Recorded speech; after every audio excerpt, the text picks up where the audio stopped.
sommes à la salle communautaire de Saint-Ferdinand pour une conférence de sensibilisation aux consommations et au suicide.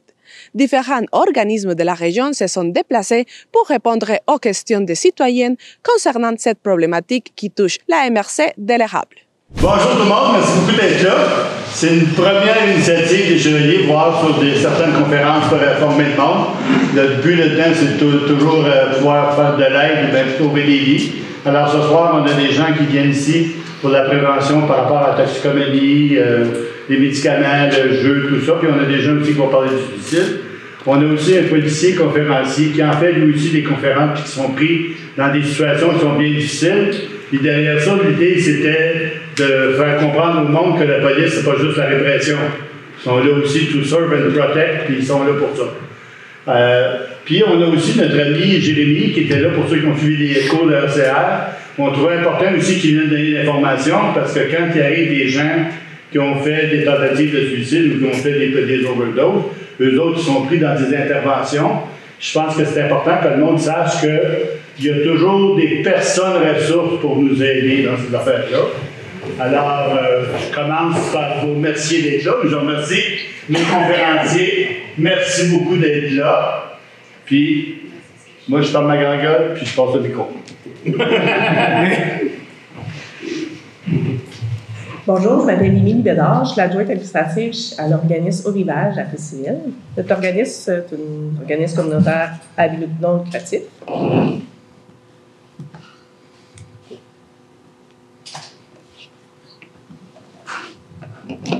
Au Rivage est un organisme communautaire qui œuvre à la prévention des dépendances et à la promotion des saines habitudes de vie. Nous accompagnons les adultes de la MRC de l'Érable et de la Arthabasca dans leur démarche vers une meilleure qualité de vie.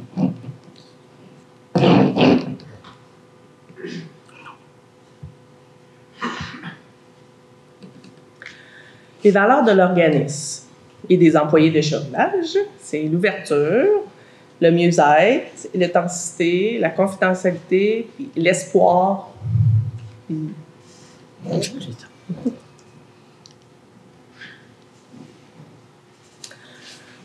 On aide les personnes qui ont 18 ans et plus.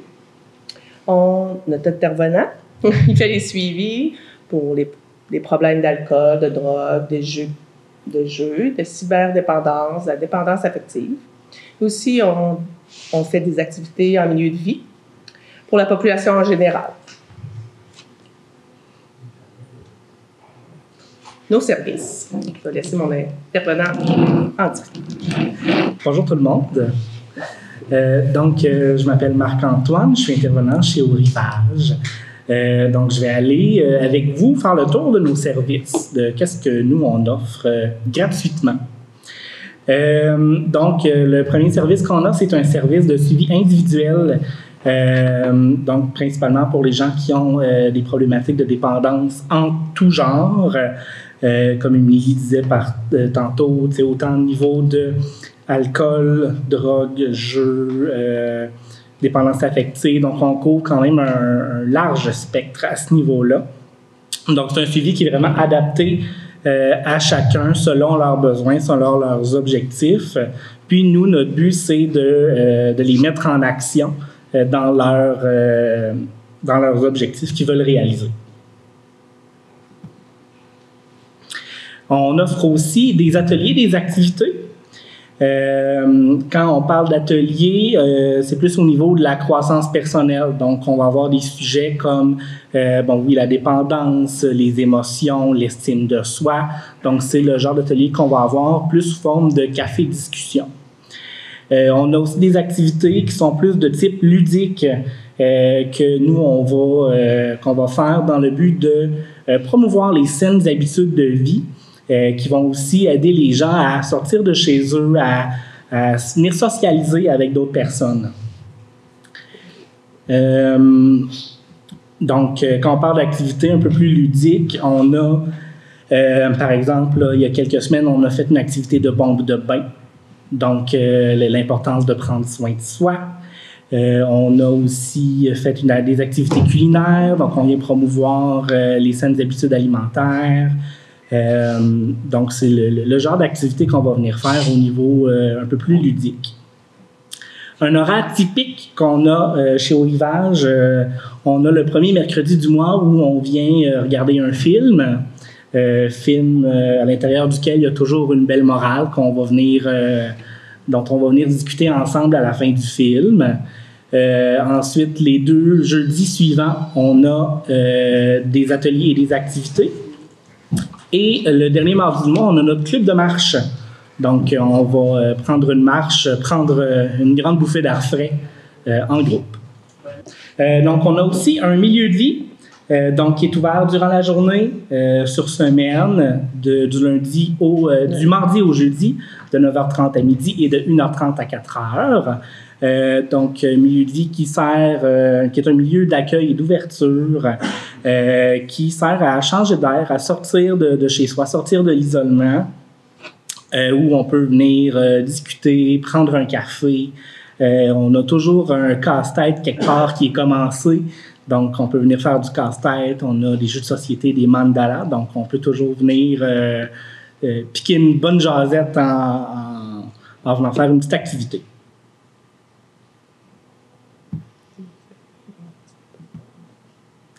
On a aussi un autre volet qui est animation en entreprise.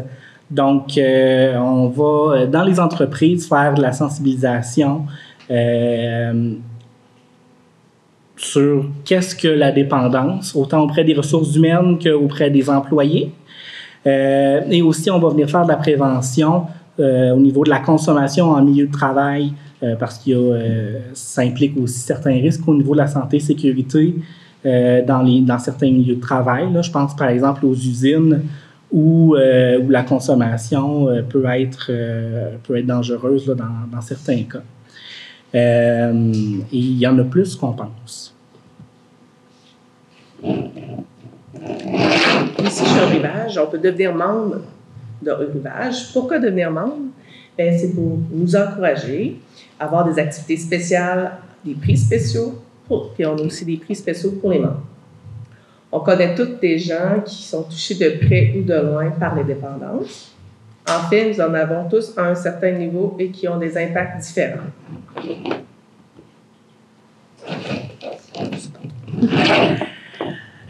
Ça fait globalement le tour sur nos services. Est-ce qu'il y a des gens qui avaient des questions sur notre organisme? On va prendre des questions à la fin. À la fin. Puis quand vous allez poser des questions, on va vous demander d'aller au micro pour qu'on puisse faire l'enregistrement. Mais pour que ça accélère un peu, pour que le monde puisse suivre le dossier, on va permettre à tout le monde d'informer. Puis on va peut-être pouvoir faire des compléments. Parfait. Merci beaucoup. C'est pas bien. Peut-être t'approcher de l'ordi. Je vais t'aider. C'est tout mêlé. Bonsoir tout le monde. Ça va bien ce soir? Oui, le sujet est quand même pas un sujet facile, on va se le dire. La prévention du suicide puis les dépendances aux drogues. Est-ce que moi je suis un intervenant? Non, mais je suis bien content qu'il y en ait. Est-ce que j'ai été formé pour parler de ça? Pas du tout. Mais est-ce que ça fait partie de mon quotidien dans mon travail? Oui. Quand que vous avez dit qu'effectivement, on connaît tous du monde par qui ça a été touché, bien, ça, je suis certain que c'est le cas de tout le monde, parce que juste moi, dans ma vie privée, bien, effectivement, je connais des gens qui se sont enlevés la vie, tout comme je connais des gens qui ont été dépendants aux drogues. Comme mon frère. Mon frère, ça lui est arrivé au secondaire. Aujourd'hui, heureusement, il a réussi à s'en défaire. Comment on fait pour s'en défaire? C'est pas si simple. Des fois, c'est très compliqué. Autant la prévention du suicide que la dépendance aux drogues, ça vient de des problèmes, on s'entend, du niveau psychologique. Je ne suis pas psychologue, je suis policier, mais je dois faire beaucoup de psychologie dans mon métier, surtout aujourd'hui. Je peux vous donner une petite statistique. Mettons, dans les 10 dernières années où à la Sûreté du Québec, les interventions avec des personnes dont l'état mental est perturbé, c'est comme ça qu'on appelle ça. Ça peut être des personnes suicidaires ou des personnes en crise, que ce soit par la consommation de la drogue ou encore par justement des idées noires. Ils ont à peu près triplé dans les 10 dernières années. Par contre, selon les statistiques qu'on m'avait données, le nombre de suicides n'a pas vraiment changé. Mais il y a juste plus de monde qui sont en détresse psychologique et plus souvent. Fait qu'à l'époque, les policiers, notre métier, c'était surtout courir après les criminels. Mais là, aujourd'hui, notre travail est devenu beaucoup un travail d'intervention sociale. Éventuellement, je m'attends à ce que dans le futur, comme ça s'est commencé à se faire dans certains corps de police, on va avoir plus d'interventions sociales et d'intervenants sociaux qui vont nous accompagner lors de notre travail. Là, après ça, la police. Qu'est-ce qu'on fait? C'est quoi notre rapport avec la consommation de la drogue? Puis qu'est-ce qu'on peut faire avec ça? Bon, notre premier rôle, évidemment, ce serait d'enrayer la drogue. Est-ce que vous pensez qu'on va être capable de faire ça? Ça fait clairement partie de notre job. C'est ce qu'on essaye de faire. Mais je force d'admettre qu'après 15 ans dans le métier, je ne me vois pas être capable de mettre fin à la drogue à court terme, moi et mes collègues. C'est tant aussi longtemps qu'il y aura des gens pour en acheter, il va y avoir des gens pour en vendre. Puis une fois qu'on en arrête un, il est remplacé par un autre. Fait que c'est une problématique qui est complexe. J'ai l'impression que la drogue, malheureusement, est là pour rester. Mais là, on connaît des gens qui consomment de la drogue de temps en temps, puis qui n'en vivent pas d'inconvénients, et d'autres qui deviennent accros, dépendants, et pour qui ça brise éventuellement leur vie. Et si ça touche les gens ici, ils savent que ça brise pas nécessairement juste la vie des personnes qui consomment, mais aussi ceux qui sont autour des gens qui consomment de manière dépendante. C'est un gros problème qui fait mal à beaucoup de monde. Souvent, on aurait tendance à vouloir dire à une personne qui a un problème de dépendance de drogue, arrête de prendre cette cochonnerie-là. Mais la personne, probablement qu'elle le sait, qu'elle devrait arrêter, mais elle n'est pas capable. Fait que là, si on ne peut pas lui dire de simplement arrêter de prendre la drogue, qu'est-ce qu'il faut faire? Le problème, il est ailleurs. Pourquoi la personne est dépendante à la drogue? Souvent, je me rends compte que ceux qui vont consommer de la drogue à répétition, c'est des personnes qui ont un problème qu'ils veulent fuir. Et la manière de fuir la réalité qui les déplaît est de consommer de la drogue à répétition. Mais plus ils consomment de la drogue et plus ils sont incapables d'avoir une job, de la garder ou de faire des choses qui vont les rendre fiers dans leur vie. Fait qu'ils se déconstruisent. Et non seulement ça, mais ça devient un cercle vicieux. Puis si un proche essaie de dire « arrête de prendre la drogue, arrête de prendre la drogue », donc la personne ne se rend pas compte qu'elle a un problème, ça ne marchera pas. Dans notre société, là, il y a vraiment juste des personnes qui veulent s'aider, qu'on est vraiment efficace à aider. Moi, par rapport à la drogue, tout ce que je peux faire, c'est les référer à des ressources. Des ressources qui sont nos intervenants ici, qui vont pouvoir discuter avec eux et justement aller essayer de toucher le point psychologique de ce qui se passe pour essayer de comprendre quelle est la raison pour laquelle tu es rendu dépendant à la drogue, qu'on est-tu capable de faire quelque chose par rapport à ça. Fait que si vous êtes quelqu'un qui a une dépendance à la drogue ou encore si vous êtes un proche de quelqu'un qui a une dépendance à la drogue, écoutez, tout ce que vous pouvez faire, c'est écouter cette personne-là et essayer de comprendre qu'est-ce qui l'a amené là.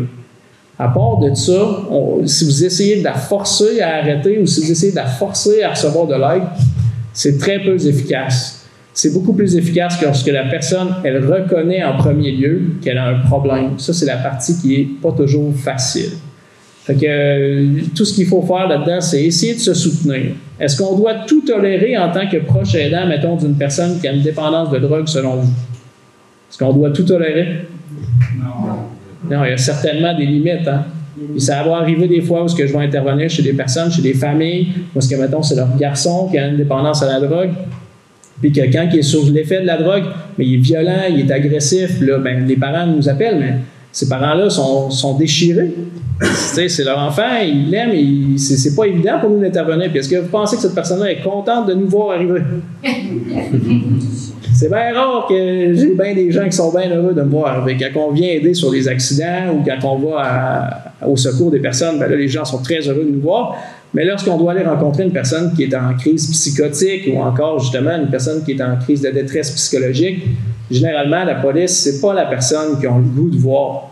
Fait que ça reste que la meilleure aide qu'ils peuvent recevoir, c'est l'aide de leurs proches. Mais les proches, il faut faire attention de ne pas couler avec eux. Fait qu'il y a un difficile équilibre à trouver dans ces histoires-là. C'est pour ça que je dis que c'est extrêmement complexe, ces problématiques-là, puis que c'est quand même un sujet assez lourd. Sauf que c'est important qu'on en parle, parce que si on n'en parle pas, vous connaissez sûrement plein de monde qui vivent des affaires difficiles, puis ils en parlent-tu? Le monde, est-ce qu'il parle généralement des choses difficiles qu'ils vivent ou si on passe plus down, est-ce qu'il en parle? Il cache. Puis pourquoi on fait ça? Parce qu'on ne veut pas se l'avouer. Ouais, parce qu'on est fiers, on a de l'orgueil, on veut avoir l'air fort, on ne veut pas montrer qu'on a des faiblesses, on ne veut pas montrer ce genre de choses-là. Mais la résultante de ça, c'est quoi? C'est qu'on garde tout en dedans, on n'en parle pas à personne. Puis là, après ça, ça vient avec de la honte, un paquet de feelings négatifs qu'on garde en dedans. Fait que merci à Chevalier de Colomb, merci aux autres intervenants qui sont là ce soir, puis merci à vous d'être là, parce que le fait d'en parler, ça fait partie de la solution. La police, c'est le dernier recours par rapport à combattre la drogue, parce qu'en premier lieu, si on réussit à éduquer les gens que la drogue, ça représente un risque, puis qu'on peut y devenir dépendant. Puis une manière que ça va arriver, c'est simple. Toi, tu consommes de la drogue de manière récréative juste de temps en temps, mais tu te sens bien quand tu le fais. À un moment donné, il t'arrive quelque chose dans ta vie qui va pas bien, puis là, tu te dis « Ah, mais je me sens bien quand je suis sous l'effet de la drogue. » Puis là, tout d'un coup, ta consommation de drogue récréative est devenue plus récréative. Elle est devenue une consommation de drogue de survie parce que dans ta tête, ça va moins bien ce temps-ci, puis ça devient ta bouée de sauvetage. Mais là, si tu consommes parce que tu as un problème, le problème, il va-tu se régler? La source du problème, elle va rester exactement la même, puis même que ça va empirer parce que ta consommation de drogue va t'empêcher de fonctionner. Est-ce qu'on pourrait dire la même chose de l'alcool? Si tu te mets à en boire quotidiennement, tous les jours, et en quantité assez pour t'étourdir le cerveau, tu vas éventuellement avoir le même problème, où est-ce que ta vie va s'empirer, puis que si tu ne reconnais pas que tu as le problème, personne ne va être capable de t'aider. Fait que c'est quelque chose qu'on ne parle pas assez. Moi, je fais des conférences dans les écoles, puis ces temps-ci, dans les écoles, je ne parle pas aux jeunes de suicide, je ne parle pas aux jeunes de drogue, on parle d'un autre sujet très important, les médias sociaux et les dangers reliés aux médias sociaux. Mais sauf que ce sujet-là, il est important, puis je trouve qu'il est un peu oublié ces temps-ci. Fait que je trouve ça génial, qu'est-ce qui a été organisé ce soir. Félicitations à tout le monde. Par rapport au suicide, je peux quand même vous expliquer un peu. Est-ce que vous savez c'est quoi le rôle de la police par rapport à, mettons que vous avez une personne qui représente un risque suicidaire? Est-ce que tout le monde sait c'est quoi le rôle de la police? Non? OK, bien, je vais le préciser. La police, là, par rapport à la prévention du suicide, on est le dernier rempart. Nous ne sommes pas la solution parfaite. Parce qu'évidemment, si on est rendu à la police, c'est qu'il y a une urgence d'agir. Fait que nous, on va intervenir plusieurs fois par semaine sur des appels où est-ce qu'il y a des gens qui craignent qu'un proche ou une connaissance va passer à l'acte parce qu'il a envoyé un texto de propos suicidaires ou quelque chose du genre. Le rôle de la police dans ce cas-ci, ça va être de réussir à trouver cette personne, ce qui n'est pas toujours facile, pour lui parler, pour évaluer s'il représente un risque suicidaire imminent.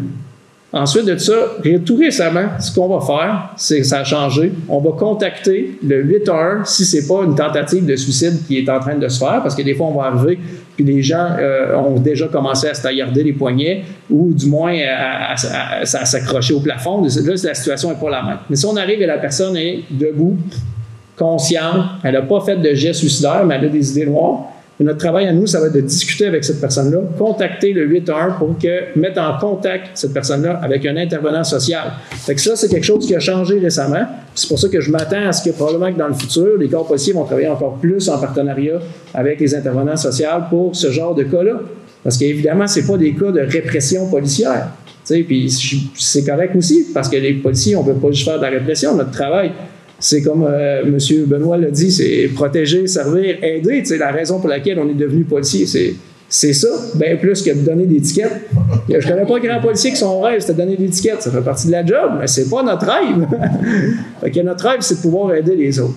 Fait que intervenir dans ce genre de situation-là, ça nous fait plaisir, mais c'est pas toujours facile. Parce que là, moi, je m'en viens aider une personne, je débarque chez eux, elle n'est pas contente de me voir, elle va peut-être me demander c'est qui a appelé, c'est-tu ma mère qui a appelé, c'est-tu mon frère qui a appelé. Il n'aurait pas dû faire ça, mot du chien sale, mais sauf que si la personne, elle nous appelle, là, c'est parce qu'elle est vraiment inquiète que tu es sur le bord de passer à l'acte, mon homme. Là. Fait que là, tu devrais être content. Il y a quelqu'un qui t'aime puis qui s'inquiète de toi assez pour nous avoir appelé. Parce qu'il y a du monde qui n'ont personne. Ça, c'est le pire. C'est bien pire ceux qui n'ont personne qui appelle parce qu'ils n'ont personne qui les aime, il n'y a personne qui sont autour de eux pour les protéger, puis ces personnes-là n'ont personne avec qui parler de leurs problèmes. Ça, c'est ça. C'est comme ça que je réussis généralement à conforter la haine que les gens ont de se retrouver avec la police chez eux. L'intervenant social, ce qu'il va faire, il va discuter avec la personne qui a eu des propos suicidaires, puis tout se fait dans la gentillesse, autant que possible, parce que ça va arriver des fois qu'on va arriver là, puis que la personne, elle ne voudra rien savoir. Fait que ça a déjà arrivé que j'ai été obligé d'utiliser mon poivre de Cayenne sur une personne que je venais aider. C'est plate. C'était pas ça le but. Mais c'est comme ça que ça s'est fini, parce que cette personne-là, je ne peux pas lui dire « Ah, t'es correct, salut, bonne journée », puis il m'a retourné chez nous. Il faut absolument que je prenne le temps qu'on jase. Si tu ne veux pas me jaser, c'est mauvais signe. Ça fait que je m'inquiète que si je m'en vais, puis que tu vas peut-être passer à l'acte. Fait qu'on va forcer les personnes à communiquer puis à exprimer leurs émotions, ce qu'on n'a pas le choix de faire parce que ça se peut qu'ils gardent tout en dedans. Fait qu'il faut le faire sortir. L'intervenant social, celui ce qu'il va faire, c'est qu'il va me dire « OK, cette personne-là, je crois qu'il faut la transporter à l'hôpital. » Puis elle est prête à accepter l'aide ou elle n'est pas prête à accepter l'aide. Là, le bout où est-ce qu'il est plus difficile pour nous les policiers, c'est quand ils nous disent « on a parlé avec la personne, il faut l'amener à l'hôpital, mais elle veut vraiment pas y aller. » Là, on va faire notre possible pour être le plus diplomate possible puis le plus gentil possible parce qu'à un moment donné, ça pourrait être mon frère, ça pourrait être ma soeur, ça pourrait être mon père, ça pourrait être ma mère, ça peut tout nous arriver éventuellement. Pas parce qu'à un moment donné, notre vie est... Tout le monde ici, là, je suis certain qu'à un moment donné, sa vie a moins bien allé un jour. C'est impossible une vie qui va juste tout le temps bien. On va tous vivre des petits malheurs puis des petits drames. C'est impossible de ne pas passer par là. Fait qu'il faut pas juger les personnes qui passent à travers de ça. Il faut les écouter. C'est surtout de ça qu'ils ont besoin. Fait qu'on va faire notre possible, mais c'est possible qu'on n'ait pas le choix d'utiliser un peu la force. Puis là, on va travailler de collaboration avec les ambulanciers qui vont amener une civière. Puis nous, notre travail, ça va être, si la personne ne veut pas venir à l'hôpital, c'est de l'attacher sur la civière puis de l'amener à l'hôpital contre son gré. Ça, c'est un peu traumatisant pour la personne. Fait que c'est pour ça que c'est pas la solution parfaite. C'est pour ça que je dis qu'on est une prévention de dernier rempart. C'est ça qui se passe dans un cas où est-ce que vous allez appeler la police parce que vous craignez qu'une personne va passer à l'acte. Fait qu'il faut nous appeler quand vous pensez qu'il y a un réel danger de passer à l'acte. Si vous avez un ami ou quelqu'un qui vous dit « Hey, je ne file pas trop sur un site », bien, mon conseil, c'est aller le voir. Parce qu'il y a bien plus de chances qu'il vous écoute, vous, puis qu'il parle avec vous qu'avec moi puis mon uniforme de policier. Ça reste que la meilleure protection qu'on a entre nous contre la dépression et le suicide et la dépendance aux drogues ou l'alcool ou n'importe quelle autre forme de dépendance, c'est de garder des liens tissés serrés avec nos familles puis nos amis. Comme ça, quand ça file pas, on a quelqu'un à qui on est capable d'aller jaser. Ça reste l'idéal. Il n'y a pas de meilleure aide que celle d'une personne qui nous aime. Moi, comme policier, là, j'essaie de faire mon possible là, quand je rencontre une personne que je ne connais pas puis de lui gagner sa confiance. Mais ce ne sera pas toujours évident. Mais évidemment, si vous aidez une personne puis que ça vous draine trop puis que ça vous tire par le bas puis que ça vous amène aussi en dépression, c'est pas mieux. Fait qu'il y a un équilibre. Il faut soutenir, il faut s'entraider, il faut tisser des liens serrés. Mais à un moment donné, ça se peut que la limite soit atteinte. C'est là que la police rentre en jeu puis il faut se respecter là-dedans. Fait que inquiétez-vous pas. Vous appelez-nous. Ça vous nous dérangez pas. La police, là, même si vous nous appelez juste pour un conseil ou quoi que ce soit, va nous faire plaisir. Moi, je travaille au poste de la MRC de l'Érable. Si c'est moi qui prends le combiné, je vais vous écouter puis je vais vous répondre à votre question. Si j'ai une urgence comme là, si j'ai répondu au téléphone, c'est parce que je pourrais partir sur une urgence à n'importe quel moment. C'est pour ça que j'ai comme pas le choix de répondre parce que je suis sur la relève. Je suis pas dégagé pour ça en ce moment. Fait que je n'arrive pas pour appeler la police pour n'importe quelle question. On va vous aider là-dedans. Pour ce qui est de la dépendance aux drogues, bien, je vous réfère évidemment à nos organismes de la région parce que eux autres, ils vont pouvoir prendre l'heure, 2 heures pour attaquer le volet psychologique. Même chose pour la prévention suicide. Ici, on a des gens qui ont étudié là-dedans puis qui ont parlé avec plein de gens qui ont des problèmes puis ils vont être à même de donner les bons conseils. Puis ça, je pense que ça s'applique aussi, vous allez me corriger si je me trompe, aux familles ou aux personnes qui sont autour, aux proches. Parce que, tu sais, pour une personne qui a un problème de consommation de drogue, bien, il y a peut-être 5 personnes qui souffrent autour. Fait qu'il y a peut-être autant de travail à faire avec les gens qui sont autour. Fait que les services sont là. Ayez pas peur d'en parler. Ayez pas peur, quand ça ne fait pas, d'aller jaser avec du monde. Parce que c'est la meilleure protection qu'on peut se donner. Il faut laisser son orgueil et sa fierté de temps en temps de côté. Accepter de mettre un genou au sol, puis de compter ce qui va dans notre vie puis ce qui va pas. Et focusser sur le positif, mais aussi pour nier les problèmes. Fait que je suis bien content de vous avoir jasé ce soir. Je ne pourrais pas rester pour répondre à des questions parce que je suis attendu justement pour mon travail. Mais c'est ça. Pour ceux qui ne le savent pas, je suis le gendre à Gilles. Fait que ça avait été organisé, entre autres, Gilles avait cette idée-là, puis j'avais embarqué, c'est effectivement, puis ça m'a fait plaisir. Je pense que c'est moi, la prévention suicide, là, qui va continuer cette présentation-là. Puis, même si je m'en vais, si vous voulez me poser des questions personnellement plus tard, gênez-vous pas d'appeler au poste de la MRC de l'Érable, de laisser un message pour le policier Patrick Vincent. Puis, je vais vous rappeler dès que je peux. Puis, on jasera si vous avez des quelconques problématiques que vous voulez me parler. Ça va me faire plaisir. Bonne soirée. Salut.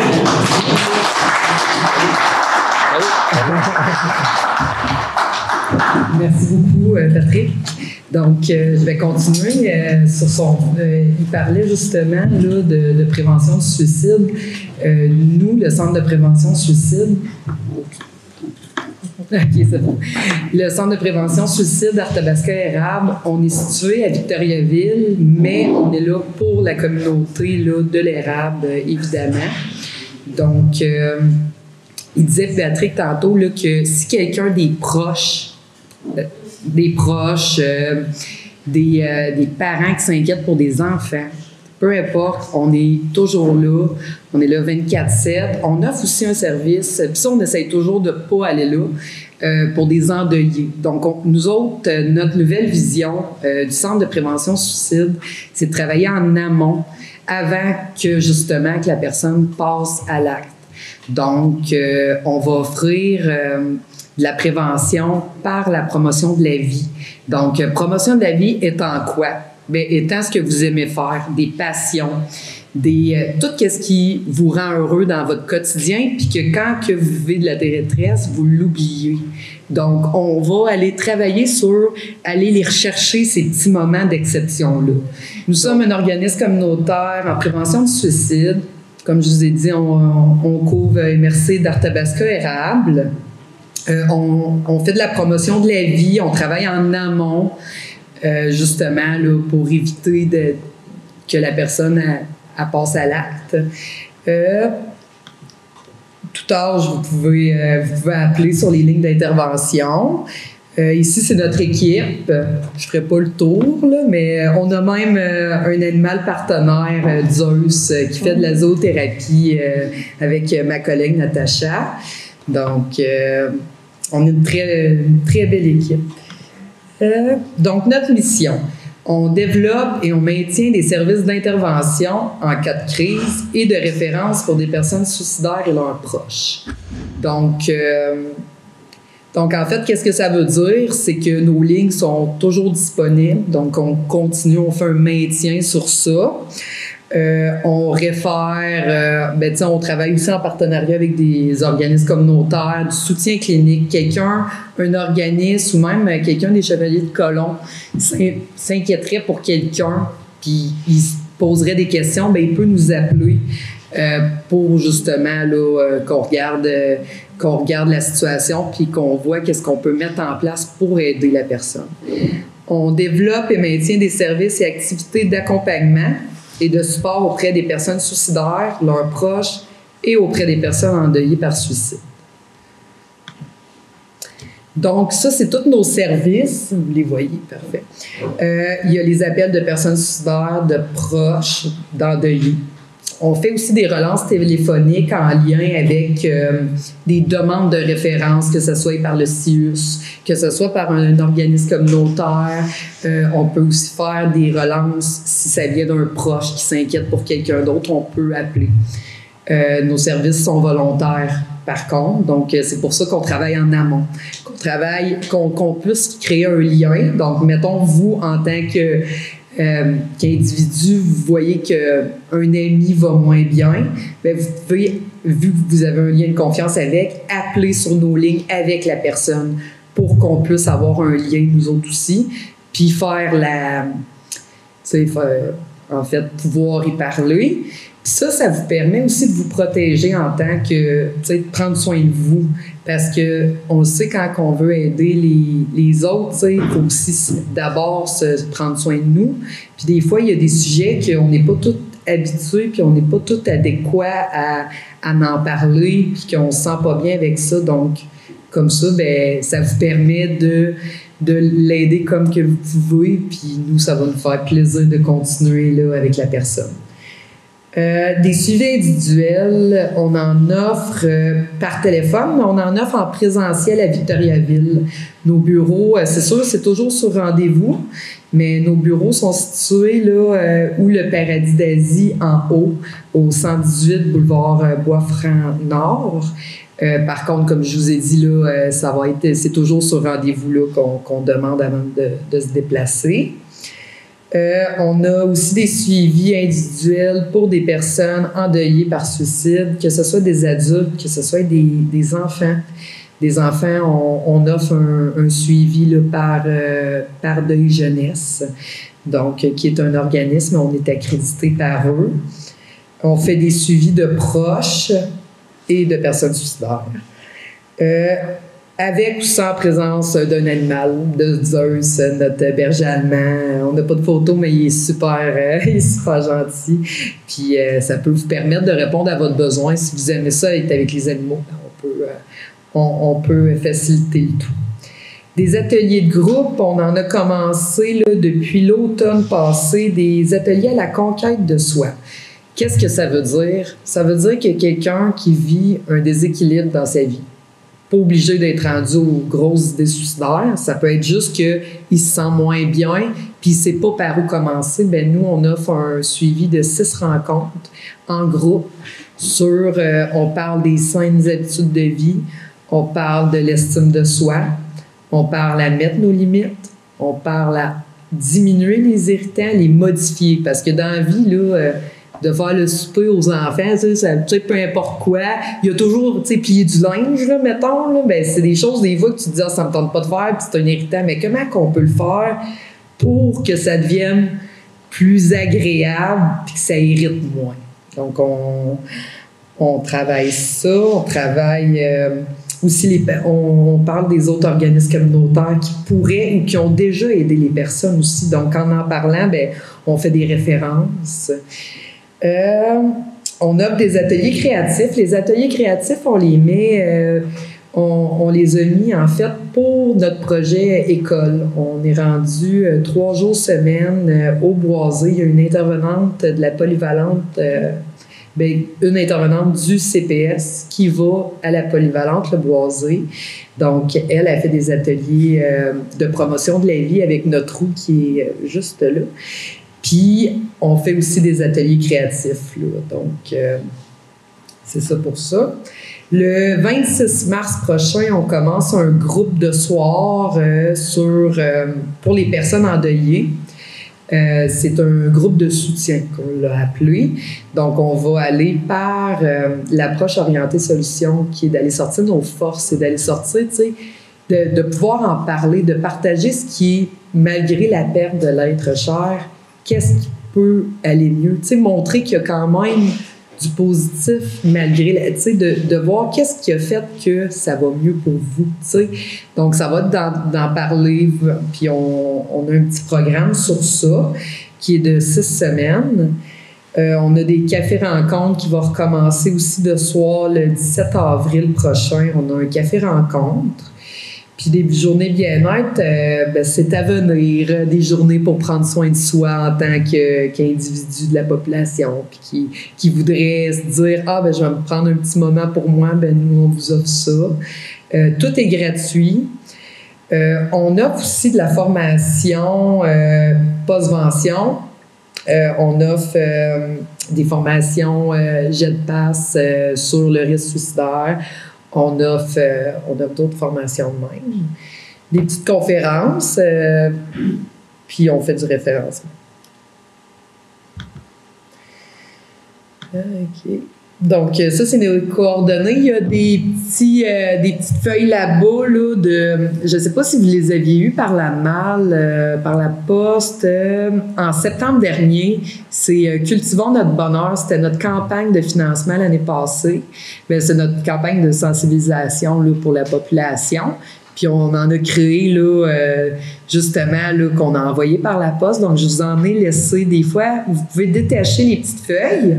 Puis les petites feuilles, vous pouvez les donner à quelqu'un. Je ne sais pas s'il y en a qui l'ont utilisé dans la salle, mais où vous les connaissez? Est-ce que vous les avez vus? Oui, vous l'avez vu? Okay.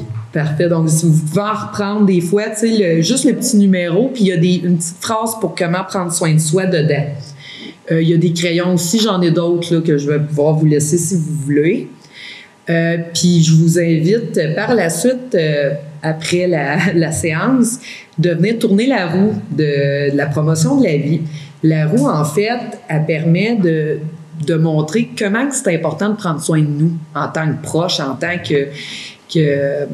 que citoyen. Donc, je vais pouvoir vous faire un petit exemple de questions qu'on pose aux personnes, puis comment on peut aller travailler une question vers le positif, puis vers leur force et qu'est-ce qu'ils ont déjà réussi à faire. Donc, c'est pas mal ça. Les statistiques, j'y passe. Donc, moi, les statistiques, j'aime ça parler plus du positif, de qu'est-ce qui s'en vient, de justement comment qu'on voit le centre de prévention suicide. Puis pour moi, c'est de travailler en amont. Puis à la minute que vous voyez qu'il y a une petite chose, tu sais, un petit doute dans votre tête, vous pouvez appeler juste pour vous questionner. Est-ce que, tu sais, pour pas garder ça en dedans de vous, c'est important d'appeler, puis vous pouvez même le faire anonymement, là, il n'y a aucun problème, c'est toujours disponible 24/7, donc je vous invite justement à appeler là, si vous en ressentez le besoin. La prévention du suicide, ça nous concerne tous et toutes. À travers des gestes simples, rappelons-nous qu'il est important d'être là pour ceux et celles qu'on aime, en commençant par nous. Dès aujourd'hui, cultive ton bonheur au quotidien et engage-toi pour la vie. Si tu vis une situation difficile ou tu veux soutenir un proche, le Centre de prévention suicide Arthabasca Érable est là pour toi. Pour plus d'informations, visite notre page Facebook ou le cpsae.ca. Aujourd'hui, cultivons notre bonheur avec Stéphane Boisvert et Tania Fontaine. Stéphane, est-ce que toi, tu as un rêve que tu aimerais accomplir aujourd'hui? Ma job de rêve que je vois, en fond, ce serait de faire le lien avec le plein air, quelque chose que j'adore puis que je trouve qui apporte beaucoup.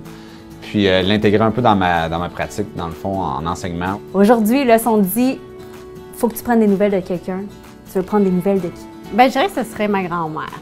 Est-ce que tu serais ouverte à ce qu'on la contacte On peut essayer, on va voir si... Ouais. Allô, mamie? Oui. Comment ça va? C'est Tania? Ah, ça va, toi? Ça va bien. Je pourrais passer venir te voir d'ici la fin de la semaine. Oui, tu me lâcheras un petit coup de fil. Merci d'avoir pensé à moi. Bien, ça fait plaisir. Bonne fin de journée. Comment on se sent d'avoir parlé à mamie aujourd'hui? Bien, ça fait du bien. C'est le fun aussi, voir qu'elle va bien et qu'elle était super contente que j'aille pensé à elle. Mais aujourd'hui, là, si tu pouvais faire quelque chose pour prendre soin de toi, ça serait quoi? Prendre du temps, vivre au jour le jour.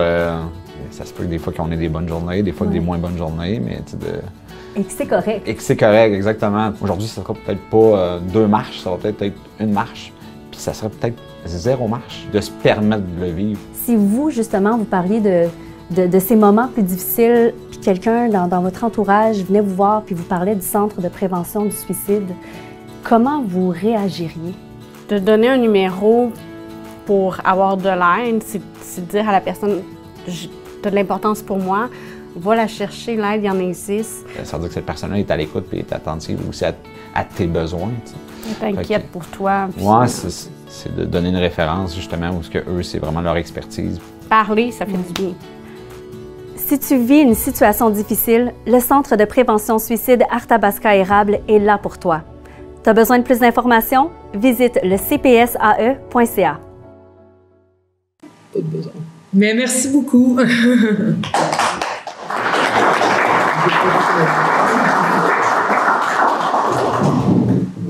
Ça va être plus simple si je m'en viens. J'étais isolé dans mon coin.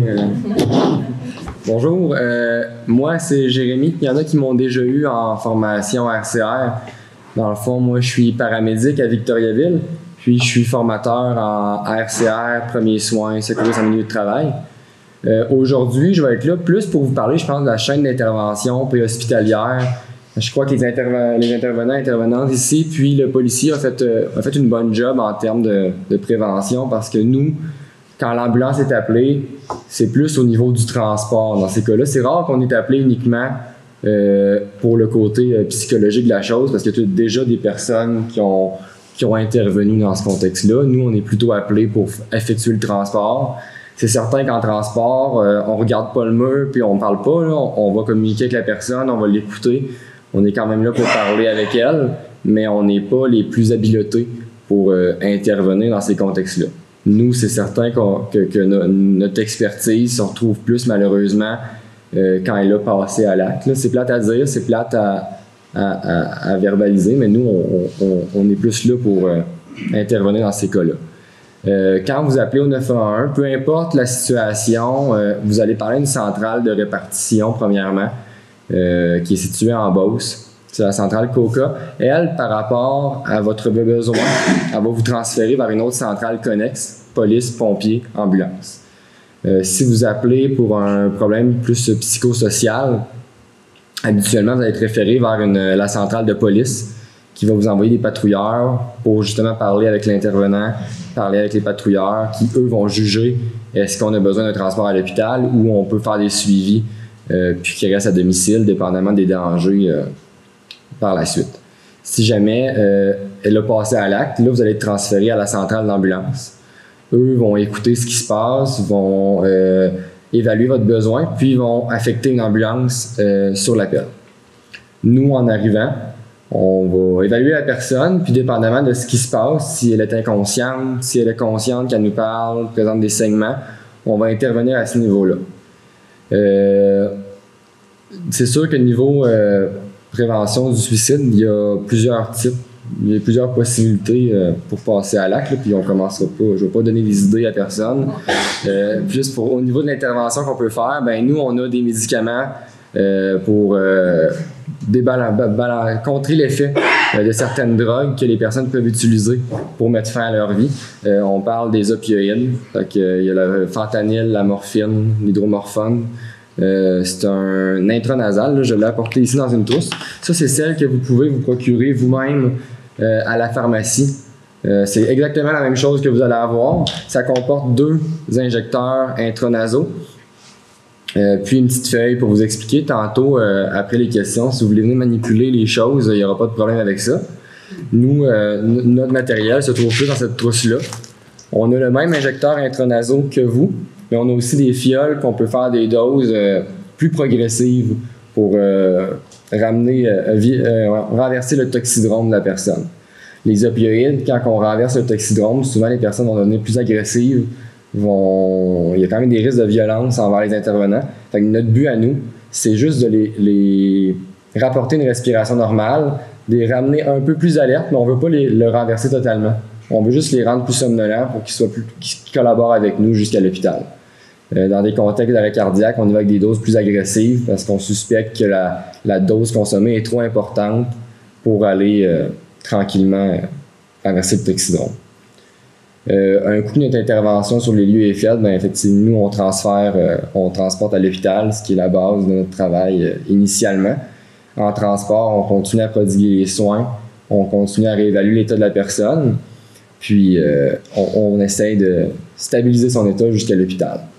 C'est certain que c'est impressionnant quand on débarque, nous, avec tout notre matériel, toutes nos choses, puis que, moi j'appelle ça la trousse qui explose, là. Plus qu'on prend du matériel, moins que ça va bien. Puis souvent, on a l'impression que notre trousse, elle a explosé dans le salon parce qu'on a tout sorti de matériel. On commence à ventiler la personne, on commence à intuber la personne, fait la réanimation, sort le DEA pour défibriller, on sort les médicaments.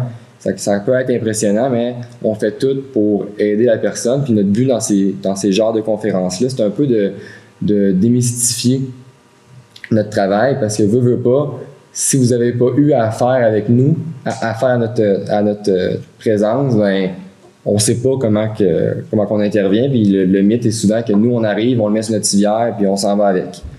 Mais on fait beaucoup plus quand la situation le demande. Puis, comme j'ai dit, dans un contexte de consommation de drogue, consommation d'alcool, l'idée suicidaire, bien, on y va en partenariat avec les intervenants, avec les policiers, pour offrir le meilleur service. Puis c'est certain que, comme mon collègue a dit tantôt, vous pouvez nous appeler quand même. Ça ne veut pas dire que la police va débarquer. Ça se peut que, dépendamment comment que le répartiteur trie votre appel, bien, on arrive tout seul. Puis rendu là, bien, nous, on évalue par nous-mêmes aussi le besoin. Malheureusement, on n'a pas encore de partenariat avec les intervenants pour pouvoir les appeler directement. Fait que c'est sûr qu'on fait venir la police, puis eux, après ça, vont juger c'est quoi le besoin pour les interventions.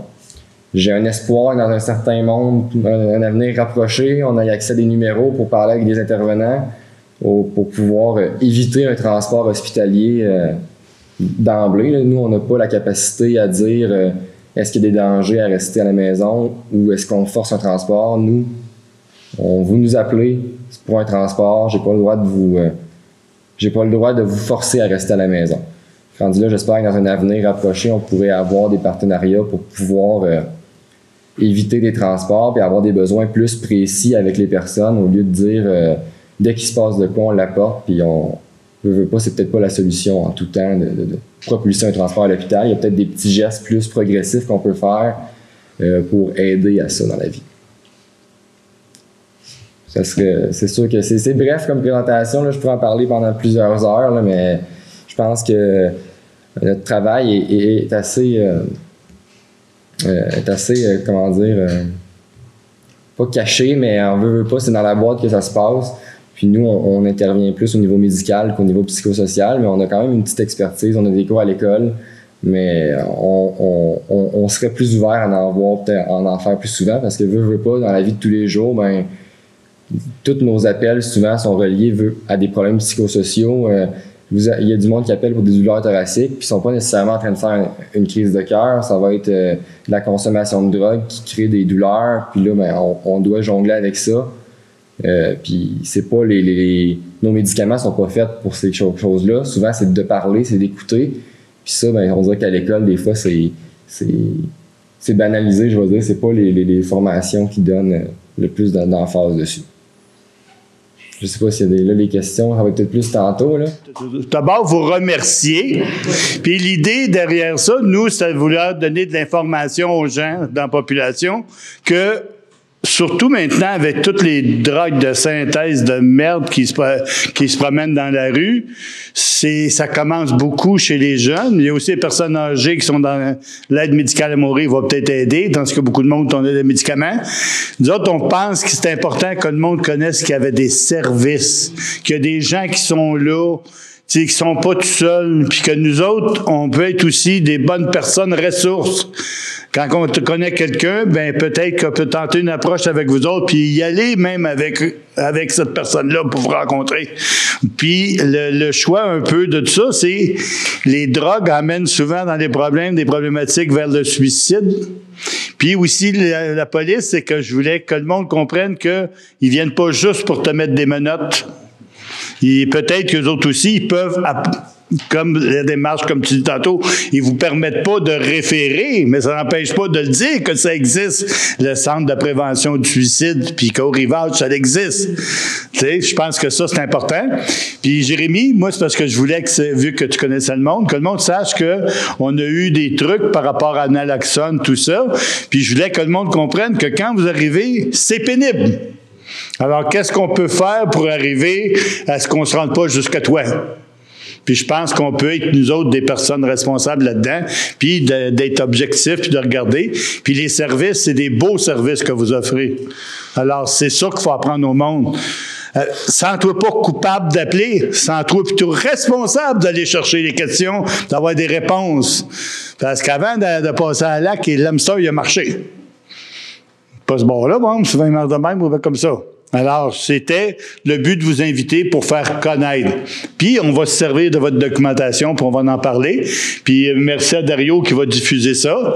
Puis, on va écrire un article dans notre petit Ferdinois où M. le maire nous prend une photo de tous nous autres bien beaux. Mais merci beaucoup. On prend un petit café, puis j'invite le monde à vous poser des questions. Eh bien, bonsoir. Merci pour les informations. Mais c'est sûr que ça pose toujours un peu de questions parce que comme on n'a pas à intervenir ou à chercher de l'information souvent, on ne sait pas trop à qui, des fois, poser la question. Mais je me demandais, est-ce que vous avez à intervenir souvent en milieu de travail ou est-ce que quelqu'un vous appelle par rapport à ça, d'intervenir? Que ce soit en prévention pour les drogues ou bien en suicide. Est-ce que des fois, c'est quelqu'un qui vous réfère ça? Puis une question, tant qu'à être au micro. Pour ce qui est des ambulances, si quelqu'un, la police vous appelle en disant, ben j'ai un transport à faire parce que quelqu'un il a un problème, mais qui il décide de ne pas aller en ambulance, de pas embarquer, il refuse. Est-ce qu'il y a des interventions que vous faites en particulier? Fait que, quelques questions, mais... Niveau milieu de travail, moi, j'interviens pas beaucoup dans ces milieux-là en termes de prévention de suicide. Souvent, c'est à la maison que ça se passe. Pour ce qui est des interventions policières, malheureusement, quand que la police a affaire à nous appeler pour un transport associé à du suicide, souvent c'est l'application de la loi P38 qui a été faite, une loi qui force un transport à l'hôpital. Donc si la personne ne veut pas y aller, ben elle va y aller, puis c'est malheureusement, souvent ça vient à un choix de tu viens avec nous parce que tu veux ou on va te faire embarquer. Puis c'est là que ça devient, personnellement, je trouve ça difficile l'application de cette loi-là, parce qu'on essaie de bâtir un lien de confiance avec l'usager, le patient. Puis au bout de 15, 20, 25 minutes, on voit qu'elle ne veut rien savoir. Ben, malheureusement, le lien va souvent se briser parce que ça va finir menotter, puis coucher sur une civière attachée. Puis là, il n'y a plus bien de jasette qui se fait dans le transport suite à ça, à part des gros mots puis des menaces de plein d'affaires qui se fait parce que... Ouais, là, malheureusement, elle n'aura pas le choix de venir, puis après ça, ben, la confiance envers nous, comme intervenants, des fois, elle disparaît parce qu'on a fait ça contre leur gré. Ça répond-tu un peu? Oui. Ouais. Bravo, c'est des interventions qui ne sont pas simples. C'est ça. Parce qu'une fois rendu à l'hôpital, il y a d'autres lois aussi qui s'appliquent, parce que s'il ne veut pas rester là, ça se peut qu'après une demi-heure, il soit déjà libéré. Puis il se retrouve avec les mêmes problèmes, puis peut-être des fois, il va aller un peu plus loin. Hein. Même chose à l'hôpital, ils ont des procédures pour garder la personne comment ils appellent ça, en garde provisoire. Mais là, c'est plus mon champ de... Un coup que ça sort de ma civière, moi, il y a les droits de la personne qu'il faut respecter, puis il y a des lois là aussi qui sont là-dedans, là, mais en tout cas, pour avoir connu c'est déjà arrivé, il s'est ramassé à l'hôpital, mais il y a une demi-heure après, il est sorti, puis un heure après, ben, il était accroché. Là. C'est ça. S'il n'y a pas de danger, si aux yeux de la loi, il n'y a pas de risque immédiat, elle a le droit de refuser aussi. Là. C'est ça que... C'est une ligne fine, la P38. OK. Puis en milieu de travail, est-ce que vous êtes appelé? Oui, tout à fait. Pour nous autres, ceux qui appellent, ça va être des employeurs ou des personnes là, en ressources humaines qui s'inquiètent justement pour un de leurs employés. Donc ça, moi, j'encourage beaucoup les employeurs justement là, à être à l'écoute de leurs employés parce que c'est ça qui fait que justement que l'équipe, que le travail va bien. Donc une belle harmonie au travail puis de déceler quand ça va pas trop bien. On offre aussi une formation Sentinelle, donc Sentinelle étant gratuite à la population. Donc, c'est pour, en fait, ou à faible coût, là, ça, je me souviens plus, mais c'est pour déceler, détecter, puis référer au CPS, justement, là, quand on voit des petits... des facteurs un petit peu plus de risque, puis des situations comme ça. Donc, souvent, les employeurs vont appeler pour être outillés, savoir vers où qui pourraient emmener leurs employés. C'est sûr qu'on les réfère aussi à leur programme d'aide aux employés, ceux qui en ont. Là. Donc, nous, on est une porte d'entrée, puis ils se sentent outillés par la suite.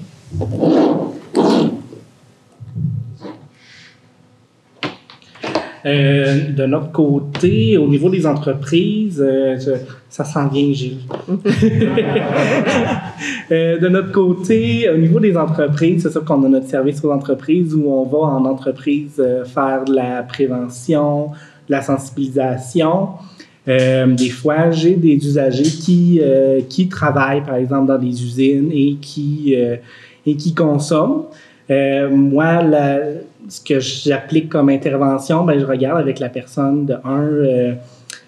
qu'est-ce que la consommation a comme effet sur sur ta productivité, sur ta santé. Donc, je vais beaucoup plus en sensibilisation plutôt que de taper sur les doigts et de dire il faut vraiment pas que tu fasses ça. J'ai une approche qui est axée sur la réduction des méfaits. Donc, qui implique de dire, ben, si tu veux consommer, parfait, consomme, mais fais-le avec prudence. Donc, on consomme de façon sécuritaire, puis aussi dans le but de réduire le plus possible les impacts autour de nous. Ma question s'adresse à Jérémy. Lors de ta dernière formation que tu as eue pour le RCR, si tu nous en as parlé, mais j'aimerais ça que tu répondes pour ceux qui pouvaient pas être là. En fait, si je me blesse ici à Saint-Ferdinand, on t'appelle, tu t'en viens me chercher, mais moi, je veux pas aller à l'hôpital à Victoriaville. Je veux que tu m'amènes chez mon médecin à Thetford. Qu'est-ce qui se passe avec ça? Ça dépend de la situation. Dernière fois, je rentrais dans l'idée que ça va être Arthabasca, pas le choix, mais j'ai appris que Thetford est plus proche qu'Arthabasca d'ici. Donc, ça va dépendre du paramédic initialement. C'est tout le temps, tu sais, c'est le gars qui, on dit à la blague, c'est le gars qui conduit, qui décide qui nous amène, là.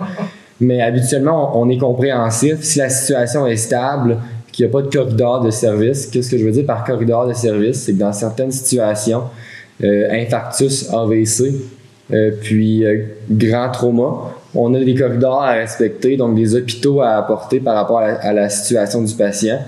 Donc là, on peut pas déroger de ça. Ça va être tel hôpital, puis il n'y a pas d'argument à avoir. Par contre, si la situation est stable, puis que vous êtes connu à Thetford, il n'y a pas de raison de vous apporter ailleurs qu'à Thetford parce que c'est votre hôpital, votre dossier est là. Personnellement, en tant que paramédic, moi, c'est ce que je ferais.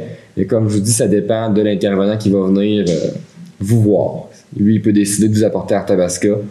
Puis, si rendu là, vous décidez que vous voulez aller à Thetford, il y a toujours possibilité de signer un refus, soit de centre hospitalier, ou même un refus de transport pour y aller par votre propre moyen. Malheureusement, là, mais c'est la procédure que nous, on a. On vient d'entendre les organismes qui s'occupent de la prévention suicide et les addictions. Il s'agit de la première partie. Dans la prochaine émission, on entendra la deuxième partie. Pour la TVC, Silvana Suárez.